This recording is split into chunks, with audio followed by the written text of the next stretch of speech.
Sometimes, a piece of furniture can completely change your space. Whether you're looking for cozy, sturdy, or a little personality, Scandinavian Designs Furniture curates modern pieces meant to look inviting in any space, with plenty of styles and fabrics to choose from. Scandinavian Designs Furniture. We make it simple. You make it home. Shop one of our 5 Los Angeles locations, or shop online at ScandinavianDesigns.com. Now play. Want me to come tuck you in? Only one movie is so sexy, so seductive, so deliriously enjoyable. It just might get you pregnant. Challengers, rated R. Now play. Now on the KTLA Morning News at 9, U.S. Senate candidate and Representative Adam Schiff forced to show up at a ritzy fundraiser in street clothes after becoming the victim of thieves in the Bay Area. Details on this developing story just ahead. USC has canceled its main commencement ceremony, citing security concerns.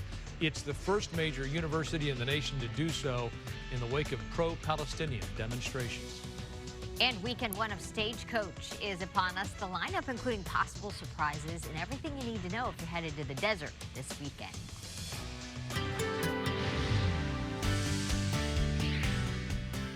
Here we go. Sky's starting to clear out. Just, excuse me, I got a frog in my throat, as they say.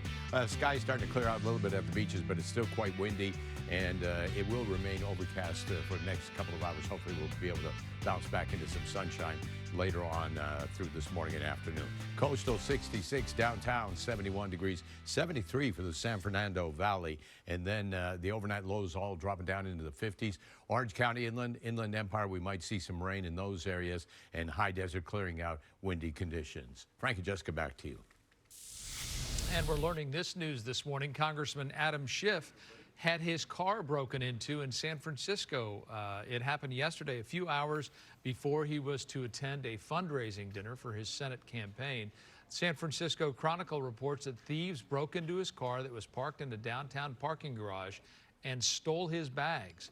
Without a business suit to wear, Mr. Schiff still proceeded to the event in Burlingame in shirt sleeves and a hiking vest. While others were dressed in their suits, Congressman Schiff is facing Republican Senate candidate Steve Garvey in the November general election for the U.S. Senate seat from California. There we go. That's in a different situation. The winner will replace the late Senator Dianne Feinstein. USC has canceled its main commencement ceremony, citing security concerns. This comes just days after a pro-Palestinian demonstration on campus led to nearly 100 arrests. KTLA's Alina Abovian live from University Park with the very latest. Alina, good morning.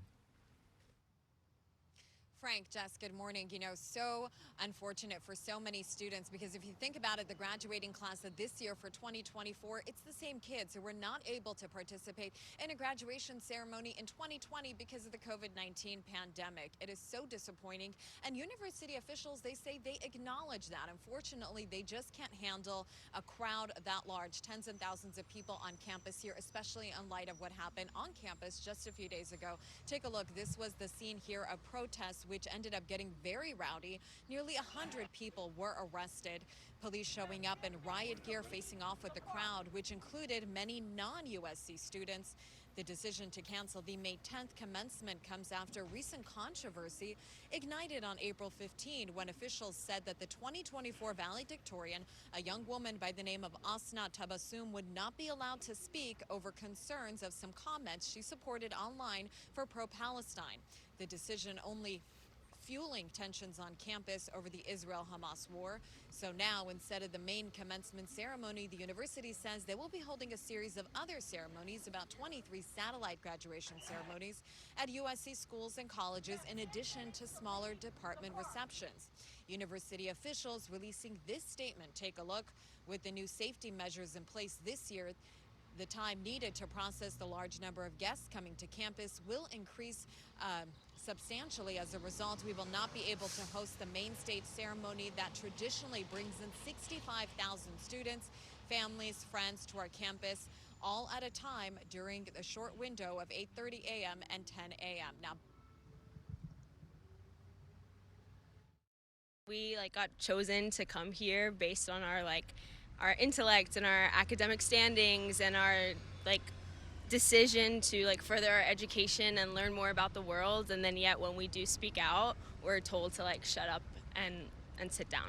It's really disappointing. I feel awful for the class of 2020 as high schoolers, and now 2024 having another ruined graduation, and it's not even something that makes sense like a pandemic. It's something that is totally avoidable if the university had just allowed our valedictorian to speak, because she has every right to speak because she worked very hard to gain that position. And as far as security on campus today, it is pretty tight. Students are being asked to show their ID before entering campus. There is security posted at all entrances. I'm Lena Berman reporting live here near this USC campus, Ktla 5 News. Alina, thank you for that. Meantime, another pro-Palestinian solidarity encampment is now set up on the UCLA campus. Live look here from Westwood at UCLA's Dixon Plaza.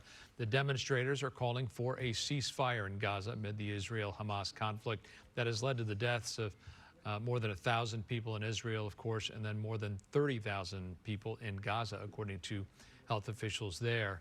The encampment began yesterday morning with dozens of participants putting up tents and barricades. Jewish students on campus have expressed concern about what they describe as anti-Semitic phrases used by some of the protesters, written on signage. We'll have more on that demonstration later this hour.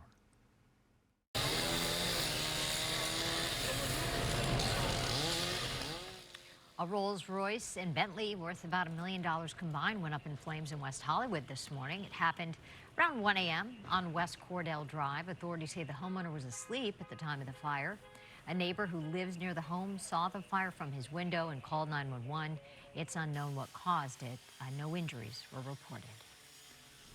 Today is the fourth day of testimony in the hush money trial of former President Donald Trump. The former publisher of the National Enquirer is being cross-examined this morning. KTLA's Eric Spillman in the newsroom for us. Eric, good morning. Morning, Frank. Donald Trump gives a little statement to reporters who gather in the hallway of the court building. He does that every day, sometimes several times a day. And this morning he said so far he's pleased with the trial. I think yesterday went very well in this courthouse. It should be over. The case is over. You heard what was said, and the case should be over. But you'll have to make that determination. I think we have a judge that will never allow this case to be over. Trump is charged with 34 felony counts of falsifying business records. Prosecutors say it was part of a conspiracy involving hush money to influence the election. He faces up to 4 years in prison or probation if he's convicted. He says he did nothing wrong. The former publisher of the National Enquirer, David Pecker, has testified that he helped squash 3 salacious stories about Trump by having the Enquirer buy the rights to them with no intention of ever publishing them. In one of those deals, porn star Stormy Daniels received $130,000 from Trump to keep quiet about an alleged sexual encounter she says she had with him. And in another, the National Enquirer paid $150,000 to Karen McDougal, a former Playboy model who claimed she had an extramarital affair with Trump while his wife was pregnant. That lasted for several months. Trump claims that is not true. Now, on cross-examination, which was happening yesterday and is still happening this morning, Trump's lawyers got David Pecker to admit that he had helped to suppress negative stories about Trump long before he ran for president, and that National Enquirer caught and killed stories. The National Enquirer caught and killed stories about other famous people, including Arnold Schwarzenegger, Tiger Woods, Mark Wahlberg, the actor, and Rahm Emanuel, the former mayor of Chicago. Now, the defense strategy is to knock down the idea that there was some kind of a plot to protect Trump's 2016 presidential campaign. And as late as yesterday, Trump was asked if he plans to testify at some point during the trial. He responded, "Sure, I'll testify." But Loyola law professor Jessica Levinson says she thinks that's very unlikely because Trump's lawyers won't want to subject him to cross-examination. There are too many things the prosecution can ask about that would be damaging, that would be embarrassing, that would undermine his credibility. While one could say it makes sense because part of what the prosecution is going to argue here is that he had intent, and who better to say no, he didn't than the former president. I think there are so many credibility issues. I do not think he will take a stand. So far, we've only heard from one witness in this trial. That's David Pecker. Trump's defense team says it has another half an hour or so of questions for him.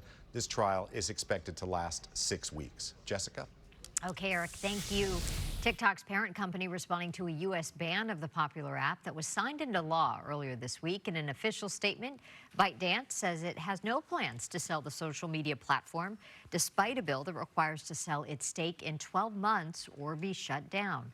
The new law would force Google and Apple to remove TikTok from app stores and make it illegal for web hosting services to support TikTok. TikTok CEO says the company will take legal action if necessary. West Hollywood's famed nightclub, the Abbey, sold in November. But only now are we finding out for how much. According to the Commercial Observer, the Abbey Food and Bar and its sister location, the Chapel at the Abbey, sold for $27 million. They were sold to tech and hotel entrepreneur Tristan Shoecraft after being on the market for about 4 months. The Abbey is a popular LGBT nightclub founded more than 33 years ago by investment banker David Cooley.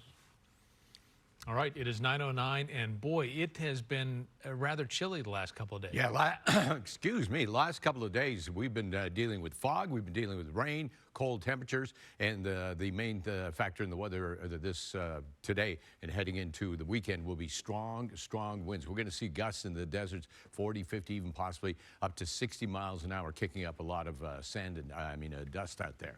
Temperature right now 60. It's about 2 degrees warmer than it was yesterday at this time, but that doesn't factor in or make it like it's going to be a very hot day or anything like that. Winds so far downtown are calm. The trees blowing around a little bit in this shot out in the beach areas. Our high yesterday, 66.